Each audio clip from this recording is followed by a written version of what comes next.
오늘의 국민사연 시작하겠습니다. 안녕하십니까. 저는 30대 남자입니다. 얼마 전까지 택배 일을 하면서 먹고 살았어요.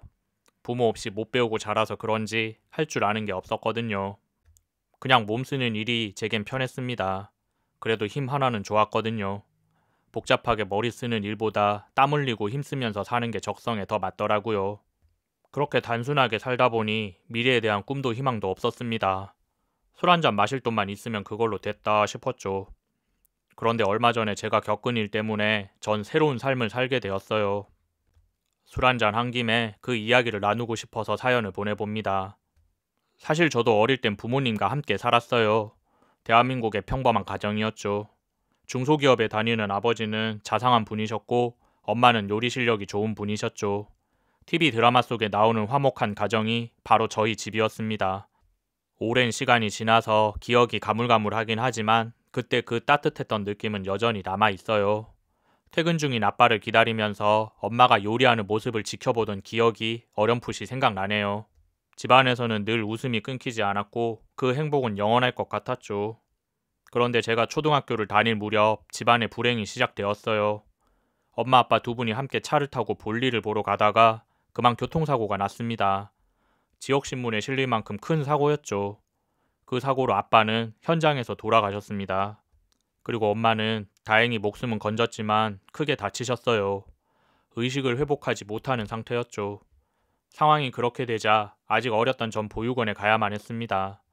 주변에 저를 돌봐줄 만한 보호자가 없었거든요. 모든 게 낯설고 힘들었습니다. 하지만 전 엄마가 병원에서 퇴원하는 대로 집에 다시 돌아갈 수 있다고 믿었지요. 처음부터 버려진 다른 아이들과 저는 다르다고 생각했습니다. 그런 생각을 하고 있으니 다른 아이들이 저를 많이 싫어했어요. 싸우기도 참 많이 싸웠습니다. 하루는 어떤 아이가 니네 엄마 절대 찾으러 안 와. 여기 다른 아이들도 전부 그랬어. 라고 하길래 전 그 아이를 때려 코피를 냈습니다. 우리 엄마는 절대 그럴 사람이 아니라고 병원에서 퇴원하고 나면 꼭 데리러 올 거라고 했죠. 매일 보육원 정문에 나가 멀리서 엄마가 오지 않는지 살펴보곤 했습니다. 그런데 그 아이의 말이 맞더군요. 한 달, 두 달, 그리고 1년이 더 지났는데도 엄마는 절 찾아오지 않았어요. 기대는 실망으로 바뀌었고 그 실망은 다시 분노가 되었습니다. 굳게 믿었던 엄마에게 배신을 당했다고 생각하니 원망스러운 마음만 남더군요. 가슴에 화가 쌓이고 나니 주먹질로 그 화를 풀곤 했습니다. 어느새 보육원에서 전 소문난 싸움꾼이 되어 있었죠. 하루가 멀다 하고 아이들과 주먹다짐을 했습니다. 공부는 뒷전이고 학교에서도 나쁜 친구들과 어울리며 못된 짓만 골라서 하고 다녔죠. 술, 담배도 일찍 배웠고 주변 아이들이 저만 보면 벌벌 떨었습니다. 그렇게 살면 외롭고 힘든 마음이 채워질 줄 알았어요. 하지만 그럴수록 저는 더 깊은 어둠 속으로 빠져들었습니다. 한때는 엄마를 찾아가 볼까 하는 생각도 했었어요. 그런데 혹시라도 엄마가 저를 반기지 않으면 어떡하나라는 생각에 겁이 났습니다. 그냥 잊고 원망하면서 사는 게 차라리 편했어요. 그리고 성인이 되어 보육원에서 나오게 되면서는 내 한몸 추스리기도 바빠서 엄마 생각은 나지도 않더군요. 당장 어떻게든 먹고 살 돈을 마련해야 했기에 딴 생각할 겨를이 없었어요. 배운 게 주먹질밖에 없었던 전 자연스럽게 나쁜 세계에 발을 담그게 되었습니다. 흔히 조폭이라고 하는 사람들과 어울리게 된 거죠. 변두리에 있는 사설 도박장을 관리하면서 싸움이 벌어지면 참여하기도 하고 위에서 시키는 일이라면 나쁜 짓도 마다하지 않고 했습니다. 하루도 몸이 성할 날이 없었죠. 그러다가 감옥에도 몇 번 다녀오고 하다 보니 30대가 되었더군요. 그제서야 전 허무한 마음이 들었습니다. 조직에서는 저를 싸움 잘하는 사냥개 정도로만 취급하더군요. 아무리 막사로운 인생이지만 이대로는 안 되겠다 생각했습니다. 늦었지만 정신을 차리고 새로운 삶을 살아야겠다고 다짐했죠. 그 길로 조직을 뛰쳐나와 닥치는 대로 일을 하기 시작했습니다. 고졸학력의 전과자다 보니 할 수 있는 일이 많지는 않았어요. 전국을 떠돌면서 막노동도 하고 고기 잡는 배를 타기도 했습니다. 그러다가 정착한 일이 택배 일이었죠. 힘쓰는 건 자신 있었고 내가 일한 만큼 돈을 벌 수 있다는 점이 좋았습니다. 그리고 물류센터 근처에 허름하지만 숙소도 있었어요. 컨테이너 박스로 만든 임시 숙소였지만 몸뚱아리 누울 정도는 되었죠. 버는 돈으로 다른 집을 구할 수도 있었지만 출퇴근하기에 가깝기도 하고 돈도 아낄 겸 해서 그 숙소에서 생활했습니다. 한 번도 안정적인 생활을 해보지 않아서 그런지 집을 구해서 정착해야겠다는 생각은 별로 들지 않더군요. 평생 이렇게 떠돌아다니면서 사는 게 내 운명이구나 생각했습니다. 잠자리는 그렇게 해결이 되었고 식사는 근처 백반집에서 대충 먹었어요. 보통은 컵라면에 소주 한 잔 마시고 말았는데 힘든 일 하다 보니 그렇게 먹어서는 몸이 못 버티더군요. 하루에 한 끼라도 제대로 먹자 싶어서 가장 가까이에 있는 식당에서 고정적으로 밥을 먹었습니다. 재개발 지역 안에 있는 허름하고 작은 식당이었어요. 부부가 하는 식당 같았는데 주방 일을 하는 아주머니는 낯을 가리는지 얼굴을 볼 수 없었고 인상 좋게 생긴 아저씨가 늘 저를 반겨주었습니다. 음식은 입에 잘 맞더군요. 하루 종일 고되게 일을 하고 나면 무슨 음식이든 다 맛있게 느껴지겠지만 그 식당의 음식은 특별히 맛있었어요. 하지만 제가 별로 사교적인 성격이 아니라서 항상 말없이 밥만 먹고 나왔습니다. 평생 마음의 문을 닫고 거칠게 살아와서 그런지 다른 사람들과 정을 나누고 살갑게 대하는 게 안 되더군요. 인상이 험악해서 그런지 다른 사람들도 제게 친근하게 다가오지 않았습니다. 그래도 식당 아저씨는 항상 웃으면서 절 반겨주더군요. 제가 가면 밥이나 반찬을 다른 사람들보다 많이 퍼주곤 했습니다. 그런데 어느 날 밥을 먹으러 식당에 가는데 식당 앞이 소란스러웠습니다. 가까이 가서 봤더니 난리가 났더군요. 재개발이 시작되면서 철거 명령이 떨어졌는데 식당이 나가지 않자 용역들이 잔뜩 몰려와서 행패를 부리고 있었어요. 온갖 집기며 그릇들이 바닥에 뒹굴고 있었고 테이블도 부서져서 성한 데가 없었어요. 용역들이 가게 안을 난장판으로 만들어 놓았더군요. 주인 아저씨와 아주머니는 망연자실한 표정으로 바닥에 주저앉아 있더군요. 며칠만 기다려 달라고 그렇게 부탁을 했는데 그새를 못 참고 이렇게 행패를 부리면 우리는 어떻게 하라고. 그러거나 말거나 용역들은 주인 부부를 끌어내려고 무력을 행사하더군요. 차마 입에 담지 못할 욕설도 내뱉으면서 거칠게 행동했어요. 그 광경을 본 저는 달려가서 주인 아저씨와 아줌마를 감싸 안았습니다. 그런데 그 순간 누군가가 제 어깨를 강목으로 내려치더군요. 저는 오히려 잘됐다 싶었습니다. 네가 선빵 쳤으니까 지금부터는 정당방위다 라고 말을 한 저는 오랜만에 실력 발휘를 했습니다. 눈에 보이는 대로 용역들을 흠씬 두들겨 패주었죠. 저도 많이 다치긴 했지만 왕년의 실력이 죽지는 않았더군요. 그렇게 한바탕 전쟁이 벌어졌고 싸움에 지친 용역들이 가게를 떠났습니다.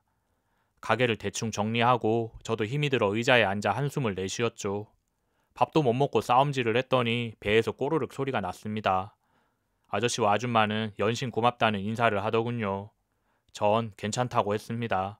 어쩌다 보니 말려들게 된 거였고 별로 내가 대단한 일을 한 것 같지는 않았거든요. 배고파하는 기색을 눈치챈 주인 어르신이 가게 꼴이 이래서 식사는 안 되겠고 대신 이거라도 먹어요 라며 무언가를 내주었습니다. 바로 찐빵이었어요. 저희가 먹으려고 좀 만들어 두었는데 지금 먹을 게 이것밖에 없네요. 이거라도 먹고 배 채우고 가요.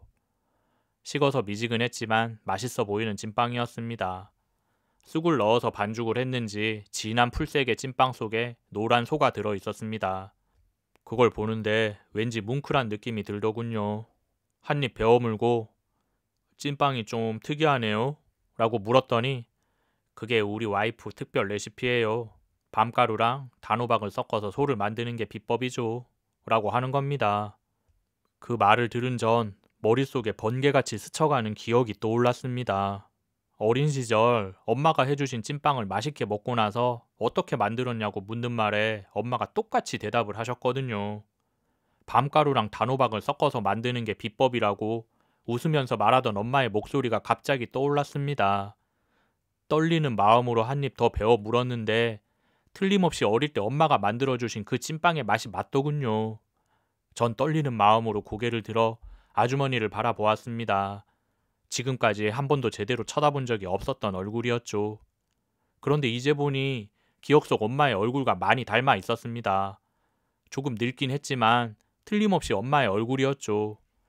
전 울컥한 마음이 들어 고개를 숙이고 눈시울을 붉혔습니다. 이상한 행동에 놀란 아저씨와 아주머니가 저를 쳐다보더군요. 전 겨우 마음을 추스리고 아주머니에게 말을 걸었습니다. 저 혹시 아주머니 성함이 어떻게 되시나요? 네, 저 정성자라고 하는데요. 그 말을 들은 전 나도 모르게 엄마라고 불렀습니다. 설마 했는데 이름까지 같은 정말 우리 엄마였어요. 나 모르겠어요. 종욱이, 박종욱이에요. 그러자 아주머니, 아니 엄마가 깜짝 놀라 눈이 동그래지더군요. 뭐라고? 네가 종욱이야? 그러면서 엄마는 펑펑 우시기 시작했습니다. 저를 끌어안고 하염없이 눈물만 흘리시더군요. 갑작스러운 상황에 저도 많이 놀랬지만 몇십 년 만의 재회가 마냥 기쁘지는 않더군요. 평생 엄마가 나를 버렸다는 생각에 원망만 하면서 살아왔기 때문이죠. 감정을 추스린 저는 엄마에게 왜 나를 버렸냐고 물었습니다. 그러자 엄마가 그동안 있었던 일을 이야기해 주었어요. 원래는 병원에서 퇴원하는 대로 저를 데리러 올 생각이었답니다. 그런데 수술을 받고 치료를 하면서 병원비로 돈이 너무 많이 나갔대요. 몸도 편치 않은데 돈까지 없으니 아이를 데려와도 제대로 살긴 힘들겠다 생각했답니다. 그래서 당분간 일을 해서 돈을 모으면 아들을 데려와야지 생각했대요. 그리고 닥치는 대로 일을 했답니다. 돈을 벌 수 있으면 가리지 않고 이 일 저 일 했나 보더군요. 그러다가 돈을 많이 벌게 해주겠다는 사람이 접근을 해왔는데 그 사람이 엄마한테 사기를 쳤고 엄마는 빚을 진 채 멀리 섬까지 팔려가게 되었답니다. 그렇게 외딴 섬에서 갖은 고생을 다 하고 살았대요. 그러다가 세월이 흘러 지금의 남편을 만나게 되었고 둘이 힘을 모아 식당을 하며 살아가게 되었다 하더군요. 그러는 동안 20년이 넘게 세월이 흘러버렸고 아들도 이젠 날 잊었겠지 하며 살고 있었답니다. 그 이야기를 들은 전 오열했습니다. 원망하는 마음이 완전히 사라지진 않았지만 그간 살아온 이야기를 들으니 이해는 되더군요. 저라도 그 상황이 되면 어찌할 수 없었을 것 같더군요. 그날 이후 전 시간이 되면 엄마를 만나러 갔습니다. 아저씨도 좋은 분이셨어요. 우리 모녀의 사정을 다 듣고 난 뒤에 저를 아들처럼 대해주더군요. 좋은 분 만나서 다행이라고 생각했습니다. 그러다 보니 저도 마음이 조금씩 열렸어요. 늦었지만 이 사람들을 내 가족으로 받아들여도 되겠다 생각했죠. 그래서 전 제안을 했습니다.